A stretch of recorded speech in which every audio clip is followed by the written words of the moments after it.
talk to these families, they can let them know, look, if you can continue this kind of behavior, your children can be taken away from you. I remember we had an incident once when a woman called us frantically. They were going to take her children away from her because her house was too dirty. So we immediately got a team of people together, went to her home and cleaned up her house before the social worker got there. Okay, So, and her children were not taken away from her. And then, of course, that had to be followed up with, giving her some tips on how to keep a clean house, right? And also because a lot of the families too, they, especially with the young boys, right? They don't believe that the boys should wash the dishes or do any of the housework or any of those things. And so it's saying, and these families come here, they're disconnected many times from the grandparents that are back at home.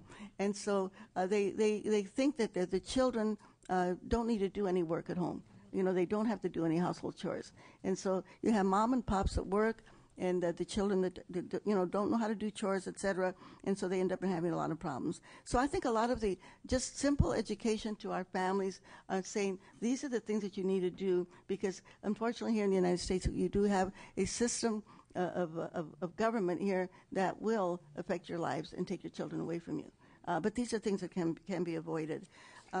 But we know that there's a lot of stories that are really sad.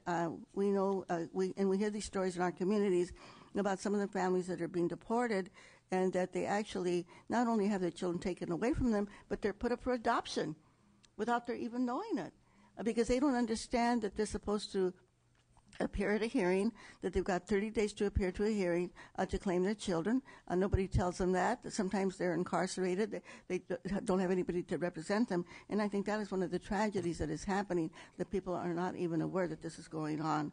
So we know that we have a lot of work to do. But the one thing, when we talk about these issues, there's so many issues that we have in our society that we really can't do anything about.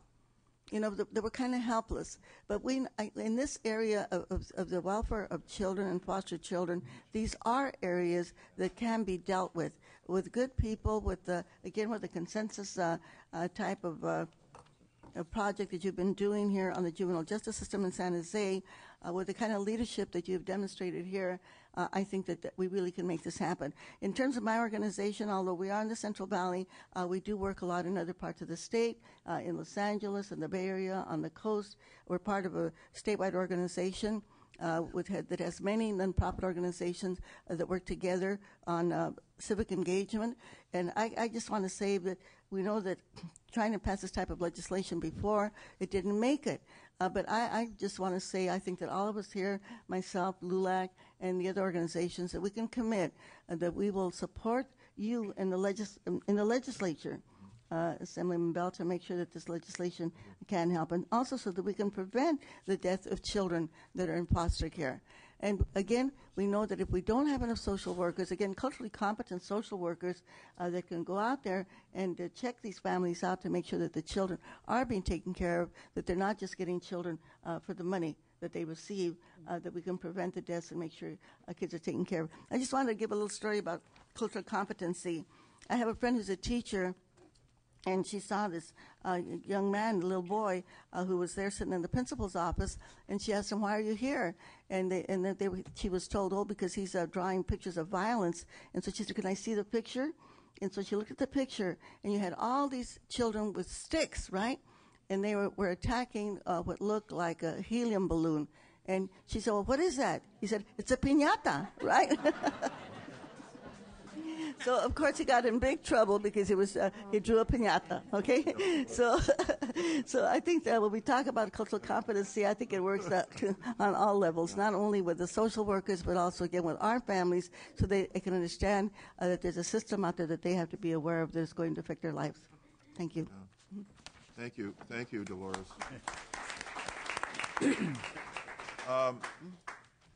The next speaker will be Victor Garza, La Raza Roundtable. And Victor? Thank you, Jim.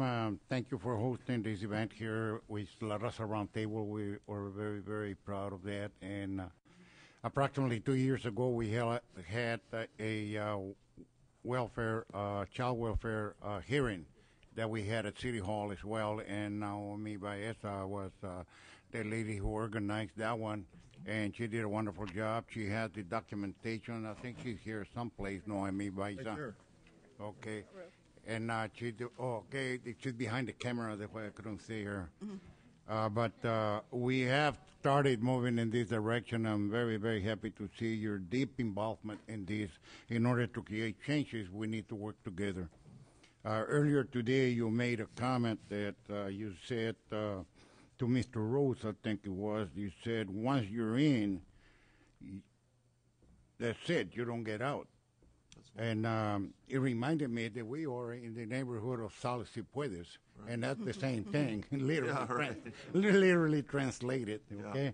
right. So, and this morning I left Fresno at 4 o'clock in the morning, and I got here, and once I got arrived here at 7 o'clock in the morning, I started looking at my newspaper from Fresno that I picked up from the mailbox as I was coming here. And one of the things that I saw, and one of the things that I saw here as I was glancing through it is death of foster kids need to be revisioned. And this is today's paper in Fresno. Wow. And talking about foster care, okay? So there's a major relationship in there. But I do know at least 2 families in the Fresno area that are foster parents, and believe me, those parents are great parents.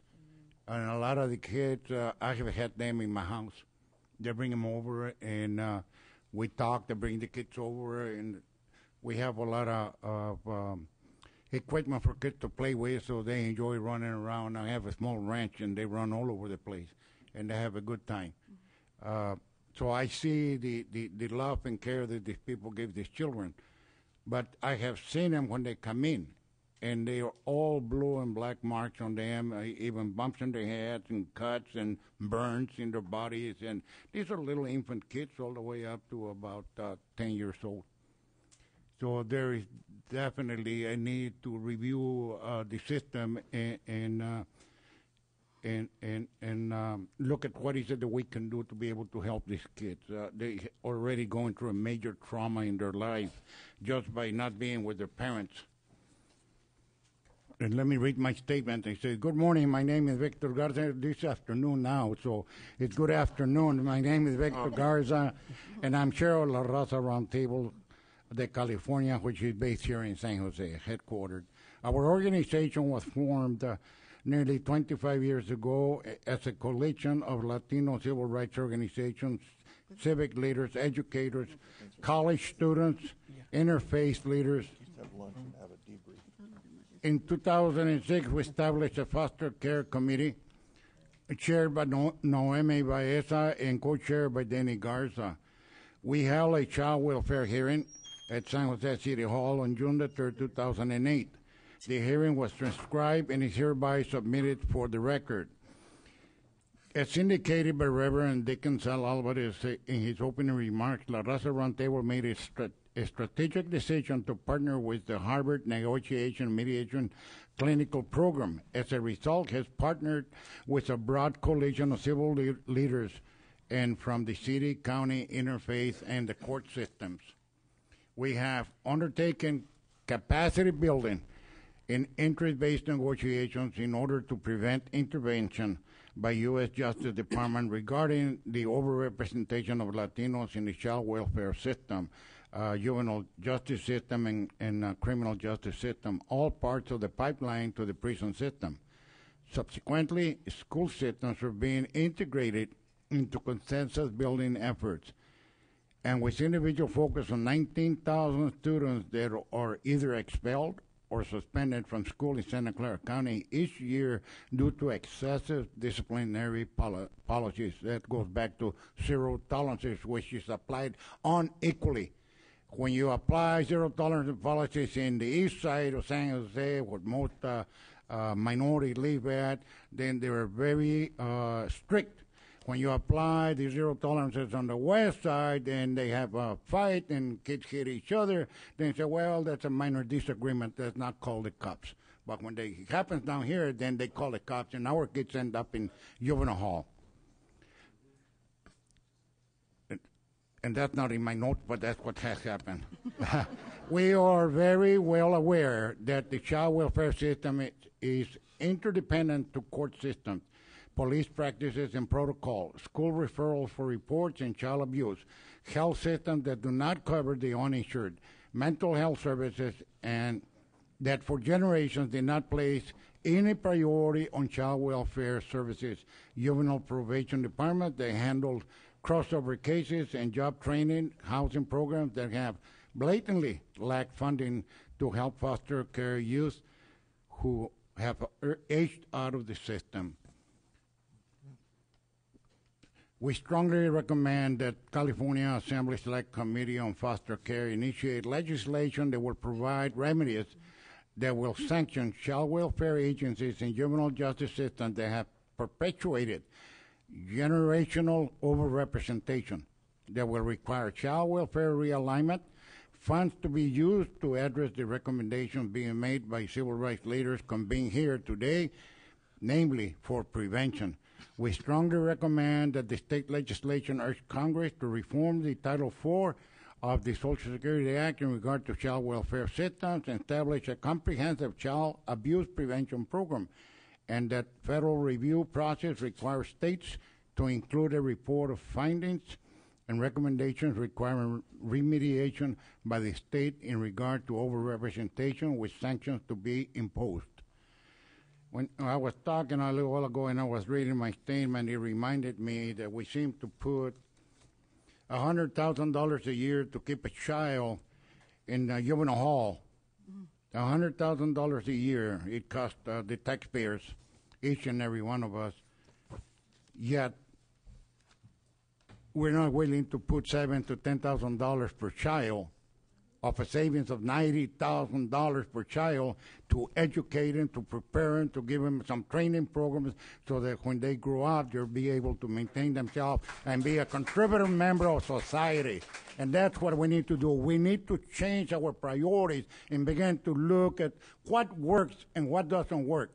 Why do we spend so much money putting a child behind bars when we can put that child in training programs like the one that CTC has here, where she gets major referrals of kids that are not being receptive in school and they want to kick them out of school, troublemakers, they call them, yet CTC receives them. They say they send them 30 kids, and all 30, if not at least 28 of them, will graduate with a GED diploma. One of the major accomplishments of their lives is getting a GED diploma from an agency such as CTC. It makes sense, and why aren't we practicing it? Yeah. You know, and we need to start looking at things like that and begin to change those policies and begin to work closer at trying to save kids' lives and we can be the next victim of one of those kids, and we don't want to do that. We want to help those kids be productive citizens at a cost saving to our government so that we can do other things with that money. Thank you. Thank you, Victor. Rose, you're next. Next, we'll have Victor introduced her already. Rose Amador is National Counsel of La Raza, and in the hearing, we should note that Rose is the leader in a nonprofit community training facility that's one of the best in the United States, which is located here in Santa Clara County and has been nationally recognized as one of the best training programs in the United States. So, Rose, good afternoon. Director of our program here. Good afternoon. Thank you for the invitation. I do want to point out that Victor Garza is the chair of the board of CTC, and Dolores Huerta sits on our honorary board of directors. So I want to thank them both for the leadership. But my name is Rose Amador. I'm president and CEO of the Center for Training and Careers.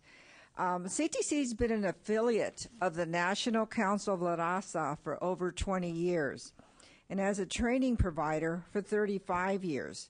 CTC has firsthand experience working with foster youth, and we find the biggest obstacle is funding for training for these youth. Many of them have come through our youth programs, our GED programs that are funded in part through the Mayor's Gang Task Force, only to age out of services, primarily job training and placement. And as Victor said, many of these students come through our GED programs, and they come to our programs because they were kicked out, they were thrown out, they were so far behind in units they were never going to graduate, and yet they graduate from our program with honors. So there's quite a contrast when you have that support mechanism. And since most financial assistance is cut off when foster youth age out, they're being deprived at the most critical time an opportunity to gain an education and skills to provide themselves with their future. Many of our foster youth come in hungry, and the snacks and food bags we provide might be their only source of nourishment. Our students tell us that food is limited at home by their foster parents or their foster homes. Most of them come from group homes, and they don't normally have pocket cash to get a meal outside of the home. So they rely on coming to school and getting some sort of nourishment. Other issues facing the foster youth in our programs include basic skills supplies, interview, work attire, warm clothing, especially coats. On like cold days like today, they don't have a coat, so our staff gets together and donates their coats so they can use them. Reliable phones where they can be reached at all times, even from employers if they're applying for jobs. Transportation, housing, obtaining driver's licenses and tools necessary for jobs. Those are all critical barriers to successful training completion. And like the young lady said, Claudia, many of them do come without documents. Our staff is trying to help them get their driver's license or their GED certificate, but they don't have the documents they need in order to get those things processed. Unfortunately, there are not adequate funds to pay for skill training and placement and the related support services. And without this essential employment assistance, the downward spiral leading to homelessness prevails. CTC is prepared to work with these youth and give them the tools to prepare for their future. Funds are desperately needed so that NCLR affiliates such as CTC can provide these critical services. Thank you. Thank you, Rose. Thank you very much, Rose. Next speaker will be Benny Diaz, and State Director of California League of United Latin American Citizens, otherwise known as LULAC. Thank Everybody mostly knows it as LULAC, so Thank I'll you. turn it over to Benny. Thank you, sir. Before anything else, I wanted to express my deepest gratitude for you for calling for this important hearing. It is sad to me right now, seeing the members of the committee they already left. This is a very important issue for our community. It is sad that we see the people who can make the difference already left. And let's make that clear. The LULAC calls the attention of our legislatures. There is their responsibility to help us in solving this issue. About LULAC. LULAC is the largest and oldest Latino organization in the nation. We have more than 185,000 members. The most important thing about LULAC is that we are all volunteers. We are involved in LULAC because we care about our community. We will be there, not being afraid to speak out when this is turned into a political issue. This is not a Republican issue, it's not a Democrat issue. It's our community issue that they have to pay attention to us. When we see the perpetuation of kids being taken from foster care and indirectly commit crimes to be put in juvenile halls, there is a sad thing in our community. It is a sad because that is going to cost not only the destruction of families, but it's also costing economically a lot of money that should be used in that educational system.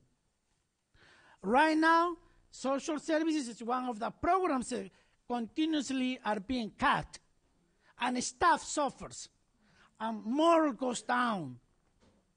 And so we start to losing the hope, that the social workers provide to our kids. I don't have the help, I take myself and salute you for doing that, for going the extra mile. So another thing that's very important is, for us in LULAC, we are not afraid to say the truth. And the truth is this, that right now immigration are having the audacity and the cynicism in calling this year the years where they expel more than 400 people out of this country, when we have thousands and thousands of Latino students, more American citizens. That is a cynicism. It's sarcastic. It is bad for our country. When you separate kids that are born here and let their parents go, and who is going to pay the price? We all going to pay the price. Secondly, I beg the legislatures, and Senator, I beg you to please think about this, to try to push the governor to make an executive order to stop the immigration, to stop these raids against our community. It is sad when we see ICE officers posting in front of schools to try to get the parents. I receive phone calls throughout the state calling and saying, my kids my father has been taken by ICE. I was waiting for them. And that was sad. I ask also the legislature to please to make appeal or some kind of the regulation that prohibits the sheriff departments and the police departments to renew contracts to do the jobs of ICE. Because that money belongs to our community for other purposes. There are no immigration. LULAC again request kindly to the legislatures to use us. We are here to support your job. Again, I'm going back to what I said at the beginning. It is sad that these legislatures left. It's really sad because it's important to us. I drive at 2 o'clock in the morning to be here. Yeah, okay. I know that they have plans too. I know they have re-elections coming and responsibilities in there, but this issue is serious. Dolores Huerta have to drive from 3 o'clock in the morning to be here. We deserve the respect. When we call or we invite them for a fundraising, they all come right away. So again, Assemblyman Bill, Assemblyman Bill, I really thank you. And I again, LULAC, like the GI Forum, like the Mesa Roundtable, and the Dolores Huertas Foundation, and our Deacon San Alvarez. We really thank you for what you're doing right now. You are not alone in this. Yeah. I know it's a very difficult task that you're getting involved. But let's not make mistakes. There is not necessarily to do quantitative and qualitative analysis about this issue. Because here are the answers of our problems. Thank you, Benny. We have to call the people from our community because they know better than any technician, any PhD. Yeah. So thank you, sir. Thank you very much. Thank you very much.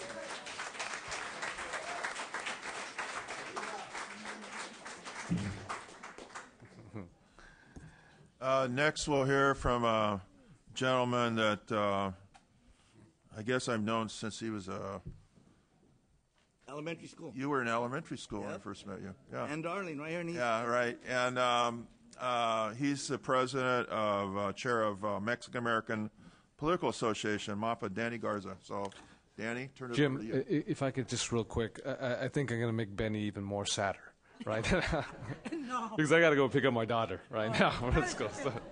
So I just want to say I'm going to get the testimony written from Jim Bell's office with regards to Mr. Garza and also the social workers from El Comite later. But I just want to say thank you very much for your testimony. Right there. Thank you. Mr. And we are running a little over time, so Okay. go ahead, Danny. Thank you. I would like everybody to know that MAPA is dedicated to political accountability, and we're well aware that people have left. And we will not forget this. The issue here today is not a new issue to MAPA or the Santa Clara County, demonstrated by the picture that I have given to the board here, the panel here, taken at the old social service office on Younger when MAPA brought Governor Reagan here to discuss these very same issues. Okay, now saying that, let me read my statement. That's a picture of your father and Sophie Mendoza. Sophie Mendoza, yes. Sophie Mendoza. Everybody remember Sophie? Yeah. Okay. And they're pointing their fingers at Governor Ronald Reagan in the picture. How many people today could get their finger in the chest of Jerry Brown? Nobody. But you know what? Al Garza got his chest his finger in the chest of the governor here because of the power we had then, and we need that power today. Thank you, Danny. My name is Danny Garza, chapter chair for the Mexican American Political Association. It's an honor for MAPA to testify in support of the recommendation made by La Raza Roundtable, Dolores Huerta Foundation, California LULAC, Latino Social Work Network, and El Comite, the Civil Rights Panel, for this hearing held by the California Assembly Select Committee on Foster Care. Discrimination and racial profiling has many ugly faces in this county. MAPA would like to address racial profiling and the overrepresentation of Mexicans and Latinos in the social service system. Our past efforts to address this issue have been checked at every step. We look forward to working with all of you to resolve this issue and have welcomed the Harvard consensus building process for resolving the protracted conflict of overrepresentation of Latinos in dependency, juvenile justice, and the criminal justice system of Santa Clara County. This hearing, focusing the impact of interlocking of bureaucratic systems, the courts, the schools, prosecutors, the police, that contribute to overrepresentation of Latinos in child welfare, is a critical step because state and federal policies also contribute to the civil rights issue. One thing I did not mention here is the public defender's office also contributes to that. The recommendations made by La Raza Roundtable that we support include support for legislation to be introduced as a result of the Select Committee's hearings in San Jose and Los Angeles that would focus on the overrepresentation of ethnic minorities in the California child welfare system. We urge that such legislation provide provisions requiring state-approved county plans to end overrepresentation, and as exemplified in Oregon and other states mentioned. We urge that the Select Committee urge Congress to amend Title IV of the Social Security Act and establish a major child welfare prevention program that would end pervasive and permissive overrepresentation of minorities in the child welfare system. We urge that the Select Committee introduce legislation that requires counties to include in the planning and implementation of child welfare realignment plans Latino and other civil rights organizations and Latino service agencies. We urge that the Select Committee require reporting by the counties on the hiring and promotion of Latinos in child welfare agencies and private agencies. Those numbers have to reflect our children and our families. And we urge that the legislature pass a resolution urging Congress to amend Title IV provisions of the Social Security Act that would require federal, state review to include existence of overrepresentations, corrective actions and sanctions for pervasive and permissive overrepresentation of Latinos and other minorities in the state and county child welfare systems of the nation. The juvenile justice and child welfare systems that result in crossover cases would not be the start of the conveyor belt that leads and feeds our youth and families deeper and deeper into the juvenile and adult prison systems. We are looking forward to working with all stakeholders to form a consensus of solutions for juvenile dependency and social service systems with our accompanying recommendations. We are committed to the Harvard consensus building process that is being used to resolve this protracted conflict of overrepresentation of Latinos in dependency, juvenile, criminal justice systems of this county and state, including the lack of accountability. In conclusion, the lack of accountability has led to the discrimination and racial profiling that has tainted social services. Review and accountability are required. Thank you for this opportunity. Thank you, Danny.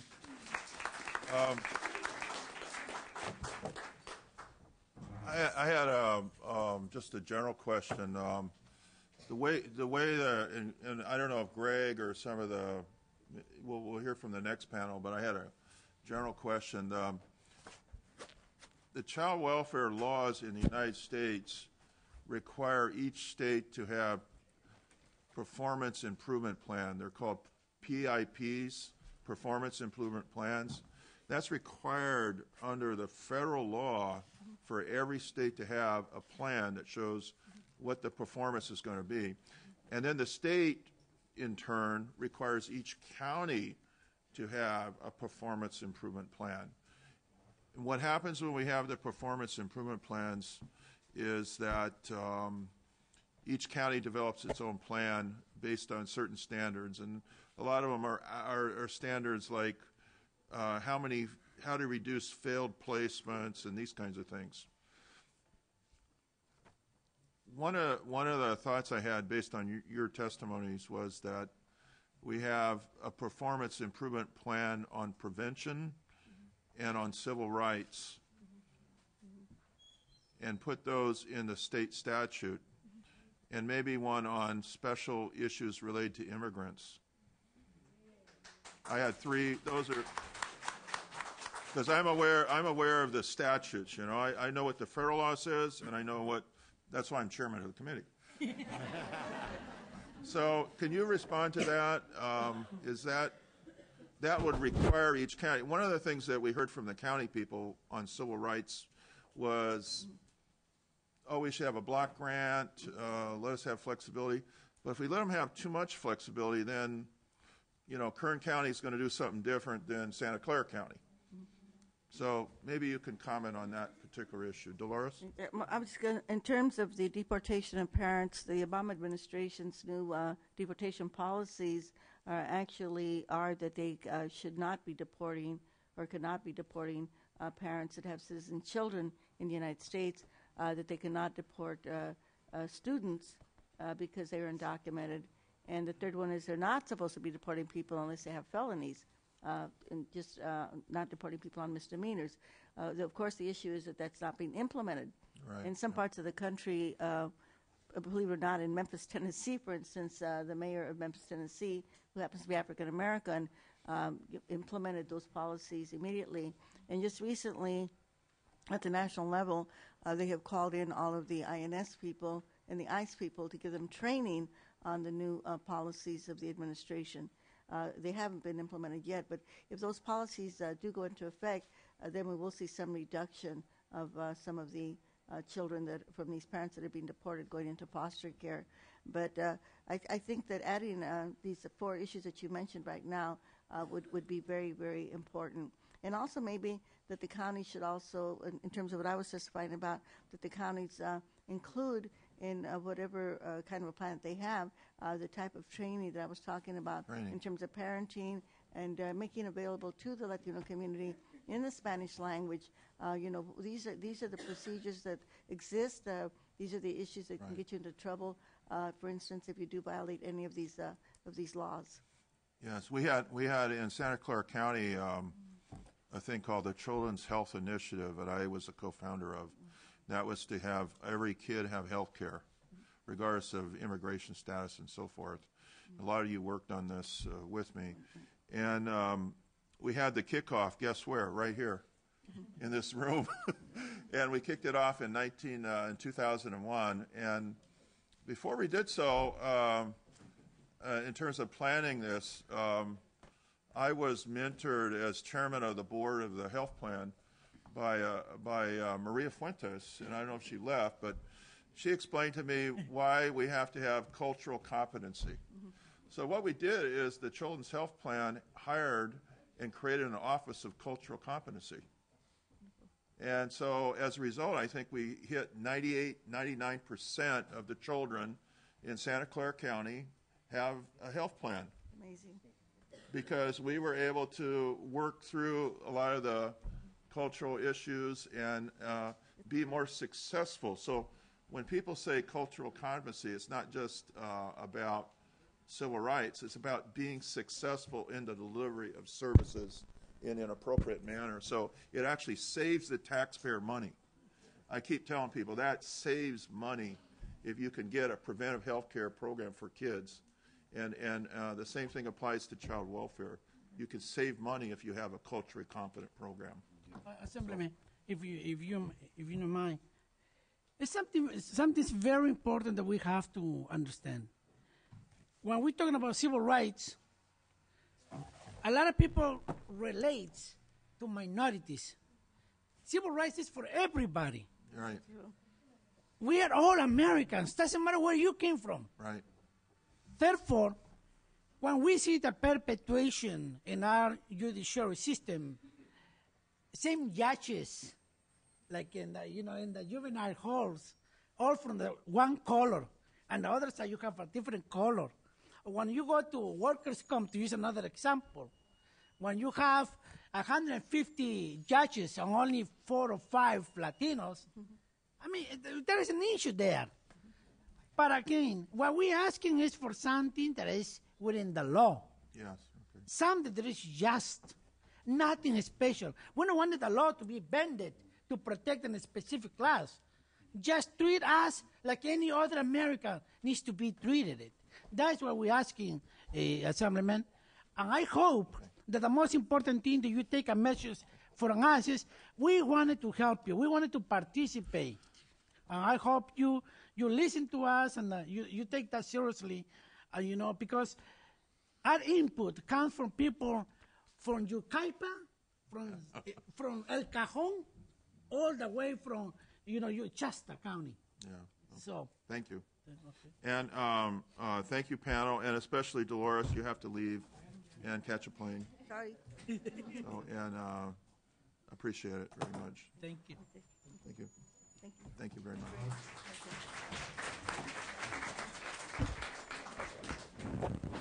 Okay, our final panel is Latino Family, Youth, and Social Worker Perspective. And then we'll have public testimony.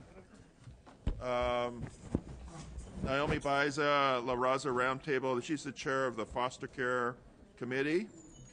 And Carlos Ferreira is the Guardian Scholars at San Jose State. Angel Kelly, El Clemente, Santa Clara County, as is Yasmina Letona and Tony Cuevas. So we'll hear from this panel, and welcome everybody. Have a seat at your respective spots, and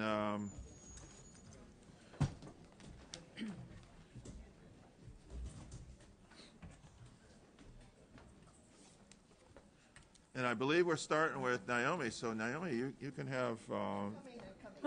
She's coming. And thank you for staying for this overtime hearing. This is going. Naomi, I'll turn it over to you, and welcome. Thank you. My name is Noemi Baiza. I'm representing the Latino Roundtable and also the Latino Social Workers of Santa Clara County. And I want to thank you for the opportunity to testify before this committee, Mr. Bill. I'm kind of going to go going to throw away my prepared speech. I want to give a stab at answering Senator De Leon's question, Okay. because I don't think it was completely answered. And I answer this from 37 years' experience in the Social Services Agency, observing primarily child welfare. I think the problem, Senator De Leon asked if there was something wrong with the laws or the regulations that created this problem. My response is no, there isn't. Otherwise, how is it that other counties with a large Latino population are able to maintain parity in their out-of-home placements with the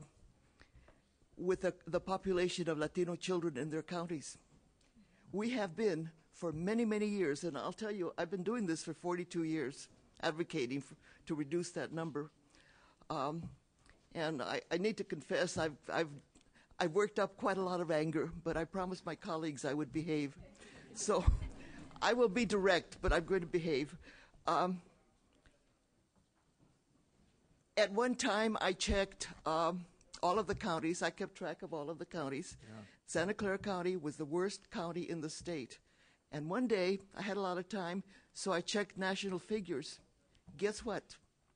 We were the worst county in the nation, mind you, in the nation. Statewide, and I think it still exists today, statewide, the percentage of Latino children under age 18 in the state is 30%. The percentage of children in out-of-home placement in the state is 30%. What does that tell you?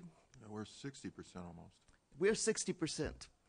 And by the department's own report, the population of Latino children is 24%. So what it says to me is that it's the culture, and I observe the culture. The culture promotes the inequitable treatment of Latino children. We are letting Latino children provide the majority of the funding for the child welfare system. That's right. They drive the system because there's so many of them. Excuse me, I've got to cool down a little bit. Here's a bottle of water. Pour it on me. I get carried away.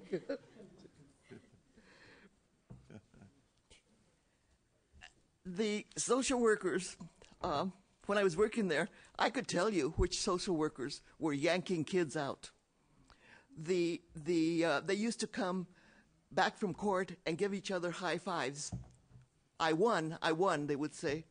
That was code for the kid got removed. Simon Dominguez, a Latino social worker who worked at the College of Social Work, used to paraphrase that. He would say, when in doubt, yank them out. And that's exactly what they did. I had a social worker come to me one day, and she was very excited. She said, I won. I said, what did you win? She said, well, I just came back from court, and the children were placed in foster care.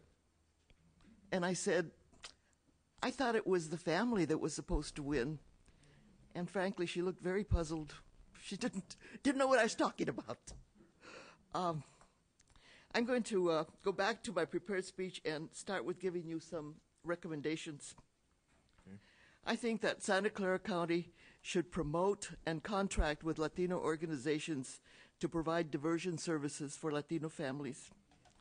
Several years ago, I asked the director of the Child Welfare Division in Los Angeles how it was that they were able to maintain their Latino child out-of-home placements under parity with the Latino population in that county. And she said to me that they contracted with many Latino agencies and community organizations that provided excellent services to their clients. So that's one solution. Add to that a sincere effort to change the culture, and we might be headed in the right direction. My second recommendation is that social services administrators require a date and time report of the children in out-of-home care in their, at least every quarter. Better would be once a month, that they look at how they're doing. In the report they recently published, they have an estimate, 50 to 60 let's find out what it really is, and let's find out every month what it is.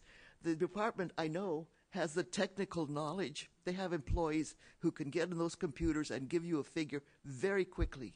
And they can give you a figure for each social worker, for each unit, for each bureau, and we can find out where it's happening. That, to my knowledge, and correct me if I'm wrong, has never happened in the Social Services Agency. Not in the 42 years I've been advocating. That's never happened. So I would say where there's a will, there's a way, but we have yet to find the will. And my third recommendation is that the state of California required parity or less with a number of Latino children in out-of-home placements. Absent that compliance, the state should impose sanctions. I mean, cut off the money. If that sounds harsh, consider this. I have followed every initiative that the county has implemented to reduce the number of Latino children in out-of-home placement. And what has happened is that the entire foster care caseload is reduced, but the number of Latino children, or rather the percentage of Latino children, goes up. So I ask you, who the heck are they serving? It ain't us. It's not us. We started our advocacy in 1967, and the problem seemed pretty simple. 18% population, 24% in out-of-home placement. We try to solve it by being the first county to use selective certification to hire bilingual staff. And other counties followed our example and actually called us together to help them promote this. Don't think it was easy. Our board of supervisors at the time was very reluctant to do something this unusual, although we told them that they use selective certification to hire certain engineers. Why couldn't they use it for a language skill? We were finally fortunate and they agreed, and this county was the first one to do that. But that obviously was not the solution because the statistics kept going up. Shortly after I retired, I opened an FFA, a foster family agency, and I was going to do my best to help out. I licensed Spanish-speaking homes or bilingual homes, and I was going to take children who needed services in their own language. And I'm going to tell you a few vignettes that I experienced or were told to me by social workers. And I want to do that because I really think no one can understand the child welfare system until they've sat at the shelter and watched the pain of a child who is admitted into the system. First of all, I want to say that it's a broad majority of social workers are caring and they do their best for their clients. But like in other professions, there are some who take the job because they like the power they have over people. And there are some who are sorely lacking in empathy. I want to tell you one child that we complained about. A child was Vietnamese. The child was Spanish-speaking only and was placed in an English-speaking home where no one could speak with him. So we complained. We went to the director, and the placement social worker agreed to change the child. So she went to the home, she picked up the child, and placed him in a Vietnamese home. You just imagine the social worker leaving that home and thinking about those pesky Chicanos and saying to herself, gotcha, with a child's life at stake. It's not uncommon, and it wasn't, for a social worker to recommend that the judge confirm, and the judge to confirm that a formerly Spanish-speaking toddler who had learned to speak English in the foster home could not return to his parents until the parents learned English. Can you believe that? Somebody didn't know that children learn a language very quickly, and if he once spoke English, he spoke Spanish, he was going to speak Spanish again very quickly. But that child was kept out of the home of the parents. I heard 2 occasions when this happened. I want to tell you about another child. This was a 4-year-old who was in custody for 48 hours before the social worker placed him with one of the homes I had certified. And I went with a Spanish-speaking mother to pick him up, and foster mother, and we were sitting talking, and the social workers at the shelter told us that this child had refused to speak for 48 hours. So he came out and he heard us speaking in Spanish, and his first words in Spanish were, "Where is my mother?" And I said, "Hasn't anybody explained to him what happened?" And the social worker said, "Well, he was there when it happened. This was a 4-year-old sitting in the back seat of a police car. His mother and his 13-year-old sister were arrested for shoplifting at Walmart. They shoplifted a dress for the 13-year-old's graduation. Can you believe that? I called the social worker the next day because the child had cried all night about his mother. He wanted to know if he would ever see his mother again, and didn't believe us when we told him that he would.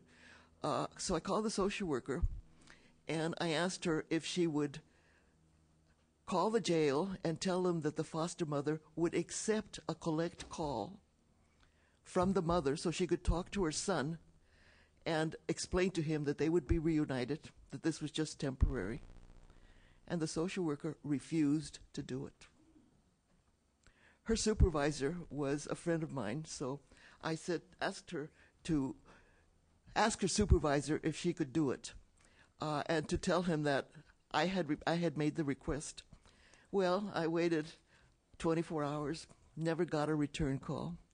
Fortunately, we were able to persuade the powers that be that this mother could be released on bail, and so she was reunited with her child. I picked her up at the county farm, and I took her child with me, and that was a sight to see. It was really a happy sight to see. Some of you may have read about a woman with 2 toddlers who was renting a home in a house where a schizophrenic man lived. The schizophrenic man stabbed her, and she was taken to the hospital. The children to the shelter. The social worker would not let them come and say goodbye to the mother. So the last memory those toddlers had of their mother was her lying on the kitchen floor with a knife stuck in her and blood all over. So I have many more questions, or many more vignettes that I could give you if you had another 2 days. So I'll be happy to answer any questions. Thank you, Naomi.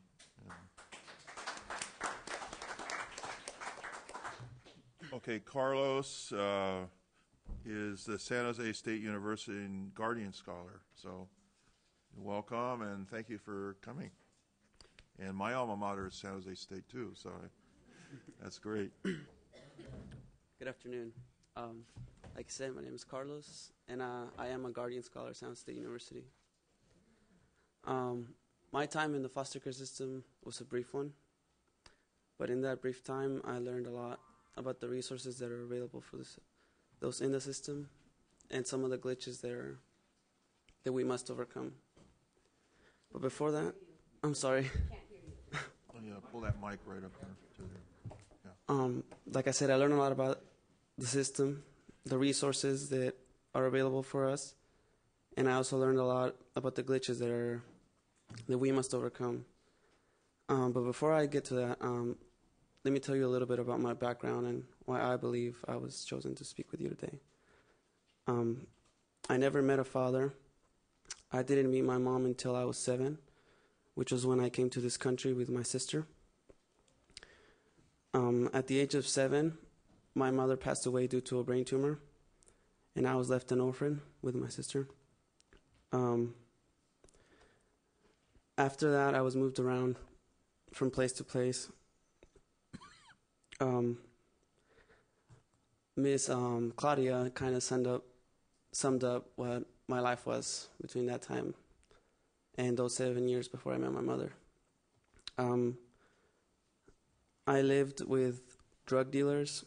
I lived with alcoholics. I lived with men who beat their wives. it wasn't an easy life. But I found somebody. I found family who did love me, but unfortunately, they were also immigrants, and they could not afford to keep me. That was when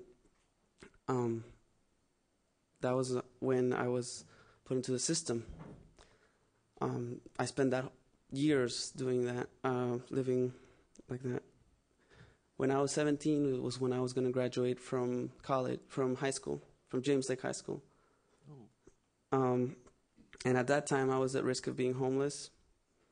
I wasn't sure if I was going to make it to college because it wasn't because of the grades. I didn't have money. I didn't know where I was going to live. There, I met the person in charge of the CALSO program. Her name was Jackie Hunt, and I met a lot of people who wanted to help me. They encouraged me to go to college, to have a better life. While in the system, I managed to get into San Jose State University. I managed to get scholarships. I met the director of Guardian Scholars, Connie Hernandez Robbins, and she helped me to get a whole bunch of things. She helped me make my life livable. I never thought I could drive a car. I never thought I could work. I could have been a drug dealer. I could have been a sicario, which is what they told me I was going to be. I could have been a lot of things, but I chose to try to do something better. I don't want to talk more about that. Anyway, what I would recommend is pretty much summed up. So I think we're hitting the point here. Reach out to the families. I was told never to speak of it, never to tell anyone I was an undocumented person, even though I didn't want to live with those people. I keep hearing we need to decrease the number of people who are in the system of Latino kids. I think we have to decrease the need for those kids to be in the system, because you don't want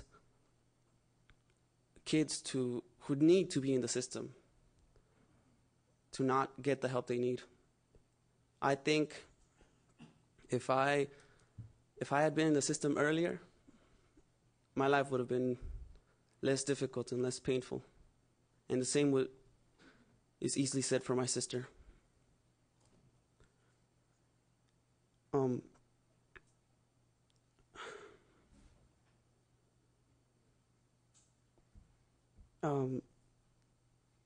My sister's still in the system, and something I've noticed is that there is a language barrier in the families. My aunts cannot communicate that well. They love us, but they have no work. They can't work because they're immigrants. They can barely keep my sister. I was the man, so I had to leave. I'm doing fine now. I can work. I can drive. I can do things I didn't think. I'm going to college. I would recommend for the social workers to somehow be more attentive, because I had good social workers, but I didn't feel like they had enough time for us, especially for my sister.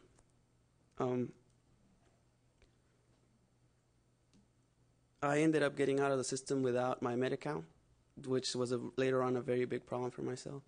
I'm still struggling to get that in. I encourage students to speak up, to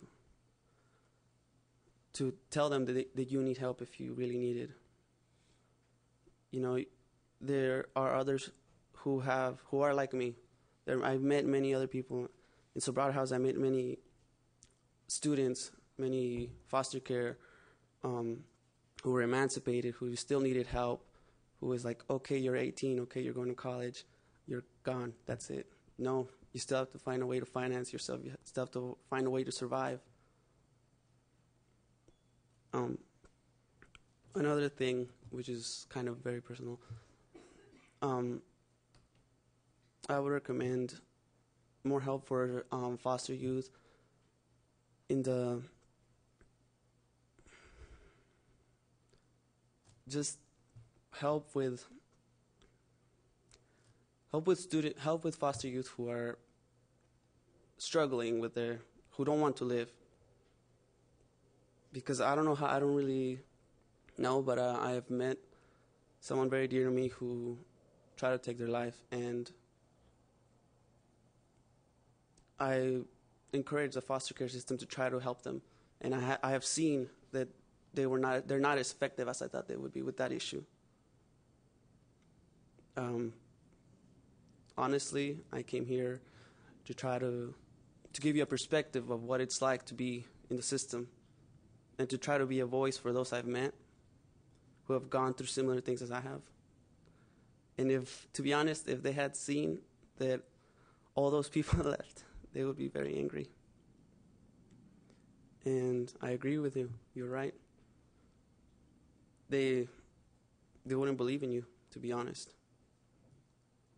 But it's good. I commend you all for trying to for being here and trying to make a difference. I'm gonna cut it short because I could go all day. Thank you so much. Thank you, Carlos. Good for you. Good job, Carlos. Anil Kelly, you're next, and Rosina. Oh. Guys down the row. That's a hard one to top, right? Yeah. Because I met Carlos when he was going to be homeless, and I am and I try to provide the assistance he needed. And it's sad to hear that not everything was in place that he needed. And for that, I tell you all, on behalf of the agency that was supposed to assist you and your sister, that I'm very sorry if we didn't give you all that we were supposed to. No, you guys did. This helped me a lot. I'm really grateful.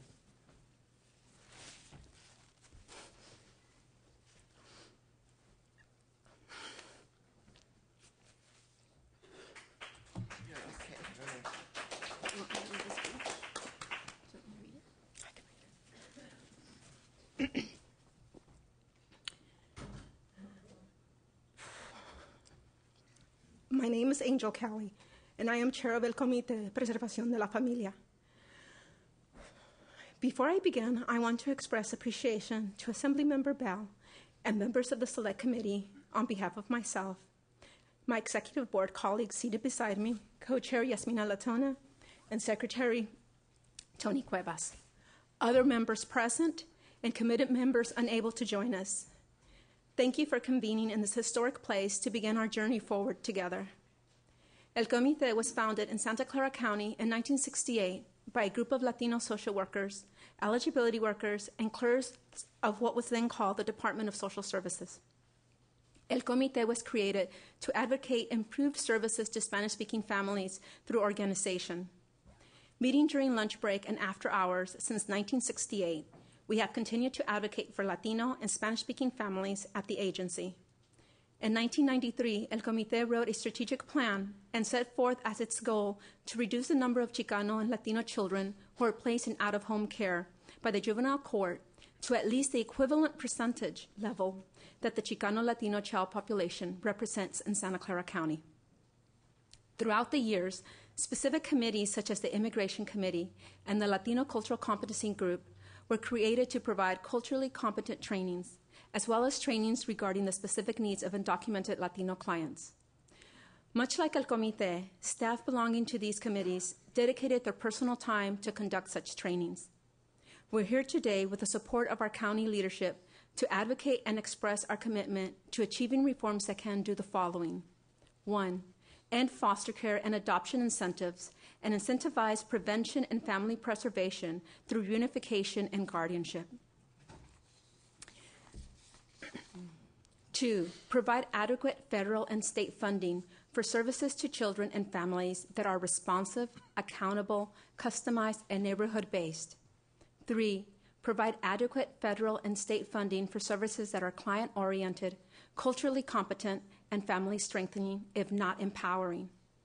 4, promote recruitment and retention of Spanish-speaking bilingual and culturally diverse and competent staff.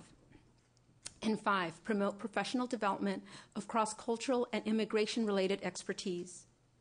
Our struggle and dedication continues. New policies and procedures are implemented every day that lack cultural or language competence. In the past 20 years, Latino children have comprised more than 50% of the children in our dependency system. Yet Latino staff, from line staff to upper management, continue to be underrepresented and do not reflect the community we serve. Services providers are not equipped to meet the needs of our Spanish-speaking families, and because of this, children either remain in out-of-home care at an alarming rate or are not returned in a timely manner because preventative and protective services cannot be put in place. These reforms are critically needed by all Californians. Our state cannot afford the financial consequences of poor outcomes for our foster care youth and families served by child welfare services. El Comité PDLF has been engaged in the Carver Study consensus process because of our interest in transformative multi-system change. In September of 2011, El Comité held the first phase training and had 21 participants. The participants represented a broad range across the department and included line staff to managers. We are committed to joining our collaborative partners in pursuing and achieving transformative change. We're here to make sure you know that we will support you in your efforts to pursue the necessary reforms proposed today. And I thank you again for your time. I do want, I mentioned that there was 21 participants, and those participants, their commitment and their participation is so important as we move towards a new method of making changes and of how we come to agreements on how those changes are going to be made. And I do want you to know their names because they're a vital piece. And aside from the officers that are up here, they include Chris Peck, Midei Tovar, Alma Duarte, Keith Rivera, Lucy Mendoza, Carla Torres, Dina Orozco, Lourdes Gomez, Antonio Padilla, Marisela Villarreal, Connie Vega, Lucrecia Thompson, Beatriz Ballesteros, Gilbert Murillo, Veronica Moreno, Ernesto Bejarano, Elena Marquez, and Christine Martinez.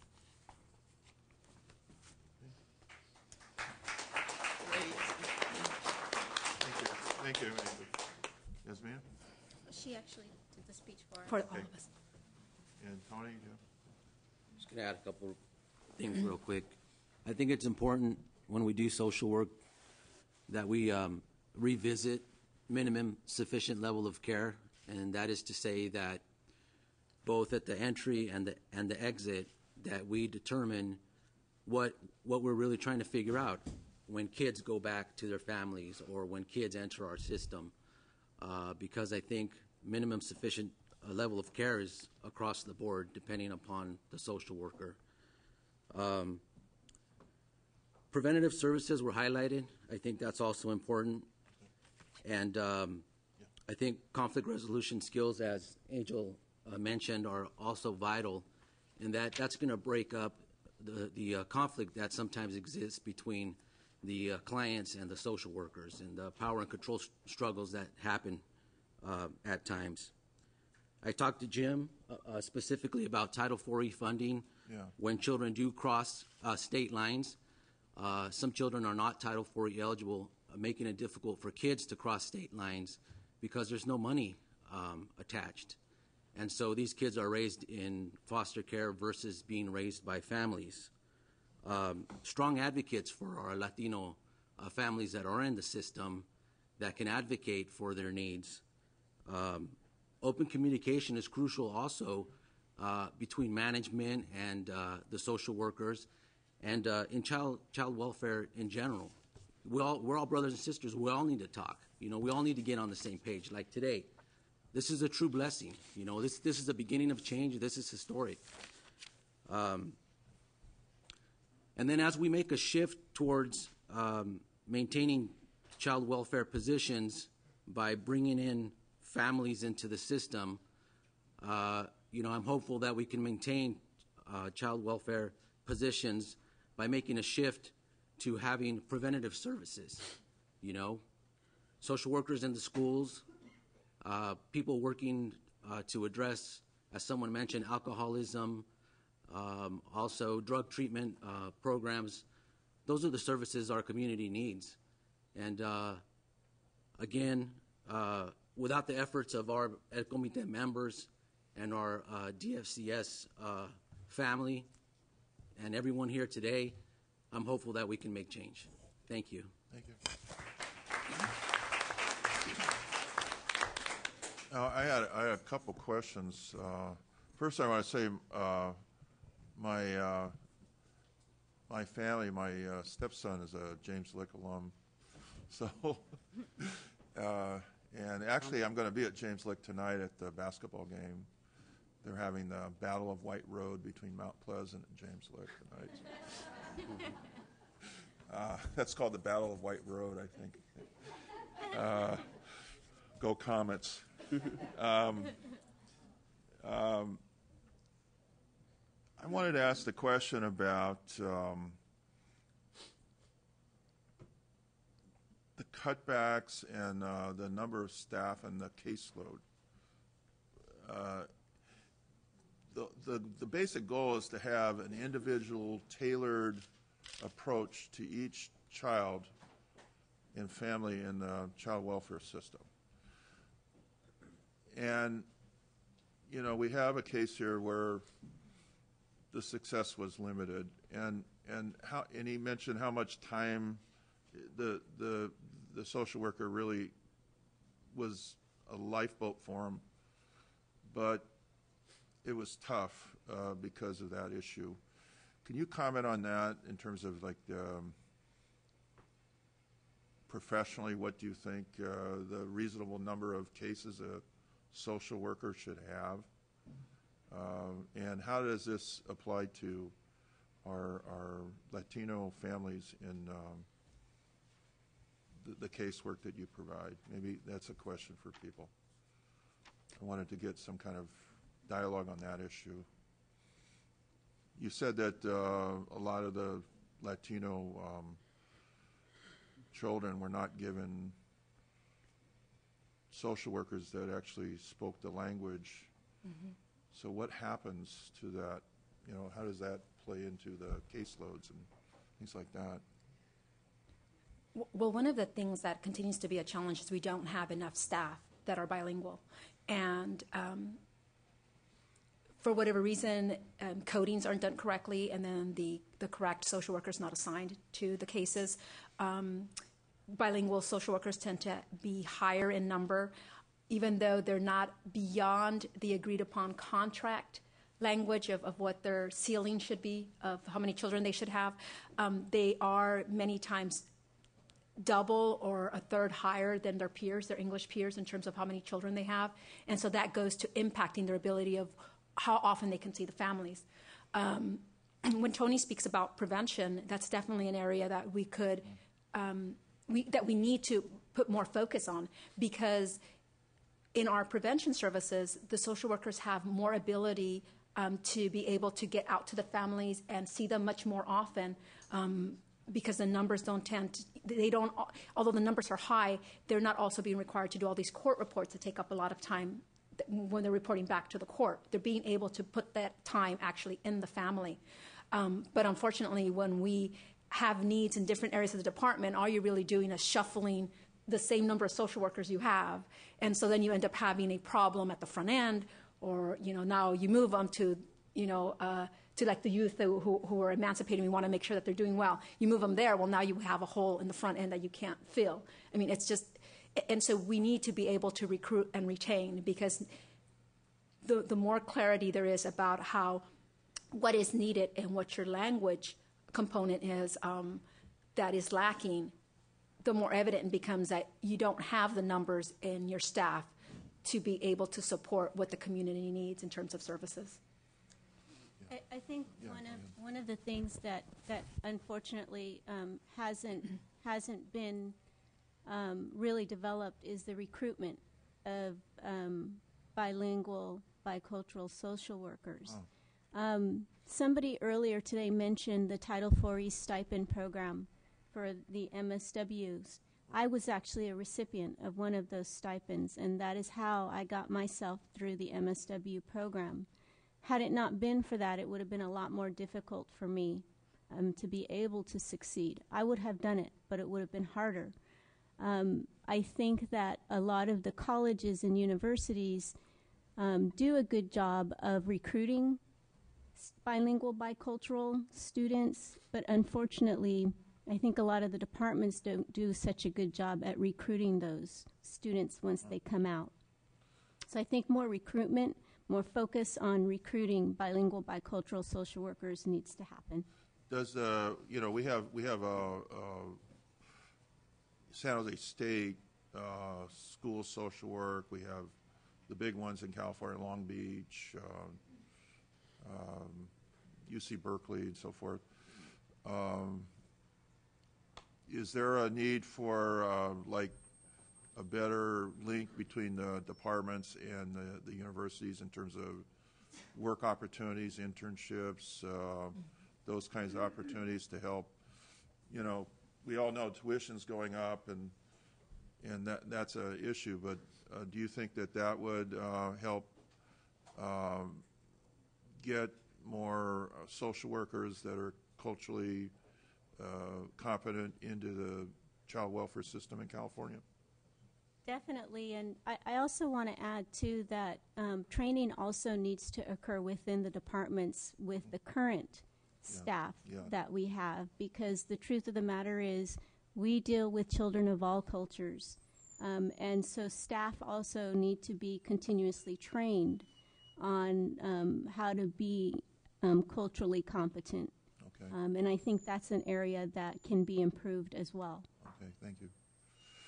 Well, I'd like to thank the panel. It was very enlightening, and I'm sure we're going to keep talking about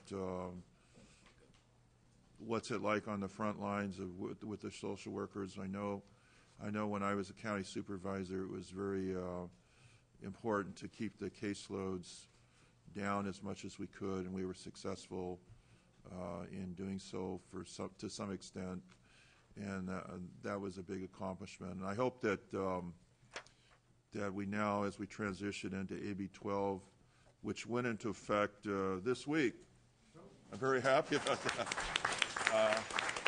I hope that we can be successful in getting more resources to tailor the needs of all our kids in the system, so we don't have the situation that we had here with Carlos. And Carlos, I know that we have a great program at San Jose State, and I wish you luck and congratulations on your successes, and your testimony was very meaningful to me. Thank you. So thank you very much for being here.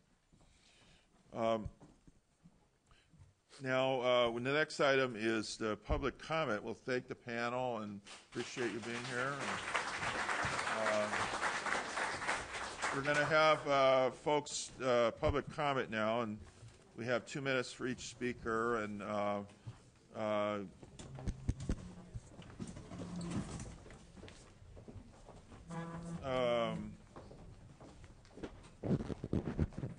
we have a microphone over here for all the speakers, and I'd like to first call on Gil Villagran. Gil, of course, is a person I've known for many years and has retired from our school, but has been involved in community outreach for a long time. So I'll turn it over to Gil, and thank you, Gil, for being here. Next will be Ken Borelli, and then Barbara Hanson, and then Molly McLeod will be in that order, and then Connie Vega. 2 minutes. Thank you, Gil. Go ahead. Okay. Thank you, Jim, for putting this forum together, and all your staff, and all the participants. Some of you are still here, and all of you that are here because you care about our children. I'm a retired social worker, 33 years in Santa Clara County Social Services Agency. They say that the job of social work is a job that you love to hate and you hate to love, because you're doing something important. You're not making widgets. You're not trading on the stock exchange to make money and exploit people. You're taking care of people's problems. And everybody on that staff, 3,000 people work for Santa Clara County Social Services Agency. It's probably less now because of layoffs, but that's how many when I was there. And most of my time there was in child welfare. So I'm the one that knocked on the door and say, we have a report from the police, from the school, from the neighbors, from relatives. Of course, we didn't tell them who was making the report. It's very tough work, but it's very important work. And we try to do a good job to take care of families in spite of the problems that have been addressed today. But I have to tell you, the common denominator of all the problems in our society today, child welfare, juvenile justice, the prison population, homelessness, is listen to this, the common denominator, and you all know it anyway, is poverty. Not the poverty, although in some cases the poverty of people that don't work and like to, get high or loaded or drunk or kick back all the time. But most people earn their poverty every day, 8 hours a day, sometimes 16 hours a day because they have 2 jobs. They earn their poverty by wages that are too low, and this government that has a poverty level and minimum wage in some states, there's no national minimum wage. In California, it's $8 an hour, but $8 an hour, when you multiply it by 8 hours a day, 40 hours a week, translates to below the poverty level. So they know that it's not enough money. The government knows it's not enough money at the state and federal level, and yet that's the minimum wage. And there's no top wage. So we now know that there are billionaires that made $1 billion just in the last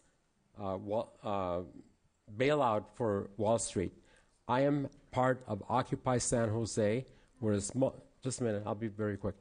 We're just a small group of people. We got arrested, so there are no tents. But Occupy San Jose continues to this day to advocate for the 99%, not the 1%. Yeah. They don't need advocates. They have the Supreme Court, and they have Congress, and they have this president also advocates for the 1% more than for the 99%. Okay. I'll vote for him because I have no other choice. I'll finish in 1 second. But you have to address the issue of poverty. Otherwise, nothing will change. Okay. Thank you. Thank you, Gil. Ken? Is Ken still here? He's gone. He had to leave. Ken mentioned that, I'll just read this so we can look into it further after having this in the record. He says we should support H.R. 333, and that's a resolution in Congress regarding child welfare system for immigrant families, and I believe it deals with civil rights issues related to immigrant families in the child welfare system. So we need to research that and follow up with him on that. Barbara Hanson. Barbara, welcome. And I'm Barbara Hanson. I'm with PACT, People Acting in Community Together. Yeah. And I was the first full-time special educator at Juvenile Hall, which didn't occur until the late 90s, if you can believe that. In the many years that I've been observing what has been going on, I was also part of the Juvenile Justice Commission. There's been a dismantling of institutions which are laudable, the juvenile detention reform, and also the virtual elimination of the children's shelter. My question, though, is has there been follow-up on just how really effective those reforms have been? And I'm really questioning, and I don't know the statistics, I'm asking the question, was the infrastructure mature enough to take those children who weren't being served by those institutions? And I think that is critical in who they become hidden numbers then when they're not in those institutions. Where did they then eventually show up? Yeah, okay, thank you. Thank you. Thank you, Barbara. And a lot of these questions you can ask, we'll try to get back to everybody. Okay, Molly McLeod. Molly, please, welcome. Thank Hi. you. Hi, Molly McLeod, and I wholeheartedly endorse all of the recommendations made by Comité PDLF. I thought they were incredibly impressive, and I'm grateful for their work. I didn't know they'd been working on this for so long, but I completely agree. Also, the recommendations of the ADA and the ABA, and the Pew Commission. I'm an adoptive parent. I'm white, and I've benefited from the unequal system of with systemic racism. You've got advantages and disadvantages, and I'm a beneficiary. I got my heart's desire. I'm an adoptive parent of 2 black children, and certainly opened my eyes to the Beltway going to prison and seeing my sons go in front of the principal's office, and I now understand disproportionate representation in a way that I could not have possibly done so before. I also look at my neighbor whose children were removed, and she's Latina, and I absolutely believe that the money is not put in the right place. I mean, I get money every month from Adoption Assistance Program. I'm college educated, and I can navigate the system very well. I was able to meet with Nancy Pena, the mental health director, to get services, wraparound services, to go through the bureaucratic stuff that's set up in the way. There's too much barriers put in front, as you well know, the people who most need those services. And so I just want to take my chance to say, although I've benefited, I think the system is wrong, and we need to make huge changes for the sake of the kids and to keep kids in their families and in their communities. Thank you. Thank you for being a foster parent. Connie Vega, and then Erwin Martin. I wanted to, first of all, acknowledge all my compañeros y compañeras that came today. First of all, in a sense, we have a historical moment that we're reliving here. Many of our membership here from El Comité, as a employee of Santa Clara County Social Services, Department of Family and Children's Services of 26 years, we have championed many concerns.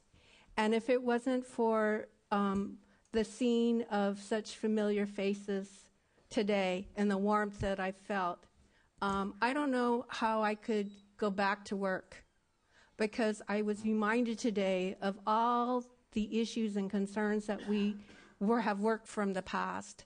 I want to forward you a copy of our El Comité plan if you've not had the opportunity to review it.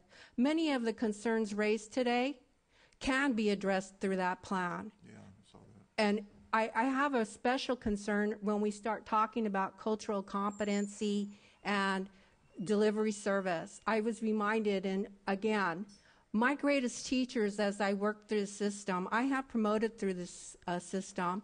I am currently a program manager. But when I worked on the line, I was a CPS worker. Naomi Baiza was my program manager. The commitment that we had and that I entered was to serve the Spanish-speaking community. That was also the mission of San Jose State when I graduated there with my MSW. Yeah. I also hold an MPA from University of San Francisco.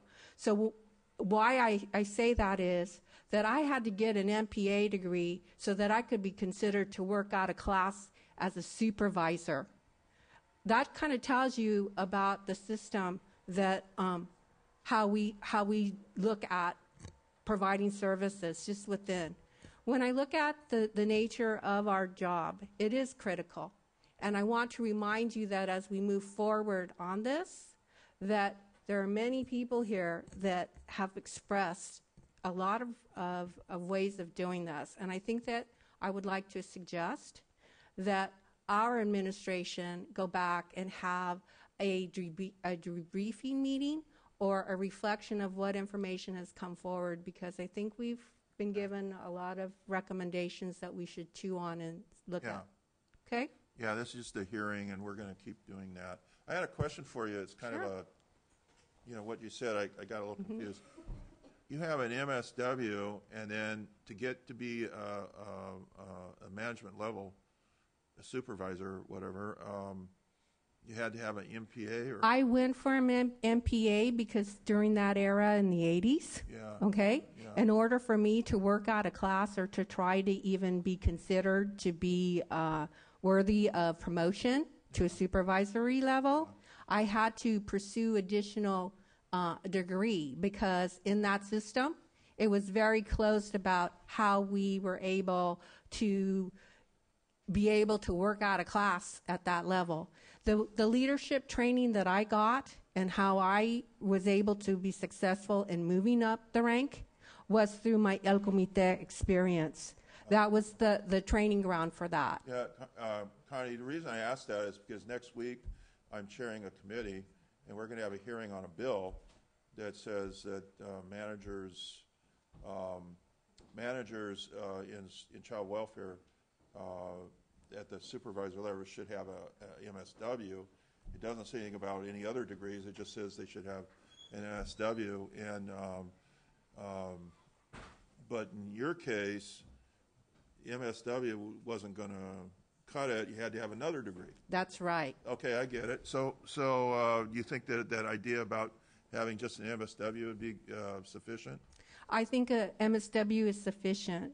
I think what happens, though, is we had a glass ceiling experience. Okay. And I think that's the part. So that people of color, we have to go extra mile to get any opportunities that we can that will allow us to have a leadership experience, so that we can show that we are, I think, experienced enough to hold certain positions. Otherwise, we're not going to get up. We can't. Right now, we're short even Spanish-speaking workers, and it goes at all levels. Okay, thanks. I just had to ask that because there's going to be a hearing next week in the Human Services Committee, and it's going to be about this bill that I mentioned. Great, and I would support. We're going to have a hearing in Sacramento on the bill. Right, and MSWs are important, but along with that is about being able to serve the population, and in this community, it is high percentile of Latino population. That is who we serve, and we need to reflect that also in the sense of our staffing. Thank you. Thanks, Connie. Erwin Martin, welcome. Thank you, Mr. Assemblyman. Is this working right? Yeah, it's fine. Okay. First, I want to thank you and your colleagues for putting, and all the panelists for putting on this event. As of early this morning, I didn't think I had time to come to this event, and I am so glad that I did. I now can't imagine that I had time not to. This is truly important. I'm here on behalf of PTA, the 6th District PTA, which serves the county as a whole. You know us. You came to one of our events very recently, and we thank you for. And we had discussions of similar things. I want to thank you for all your work on the subject. I'd also like to add a comment in the context of the budget that was just released. I don't really know very much about it yet because it was only released yesterday, and then I guess only accidentally. Yeah. But I understand. Slip up. Okay. I learned about it when I got a phone call. It's supposed to be released next week, but it got released. I got a phone call from the Mercury News asking for comments, yeah. Which is nice. But I understand that if all goes well, K-12 education will be protected. And just as, that's only one piece of what matters. First of all, it's K-12 education that's really unequal for different kids. I'd like to encourage the legislature and the governor to think about things in the context, first, of the whole child. One of the things we've heard today is that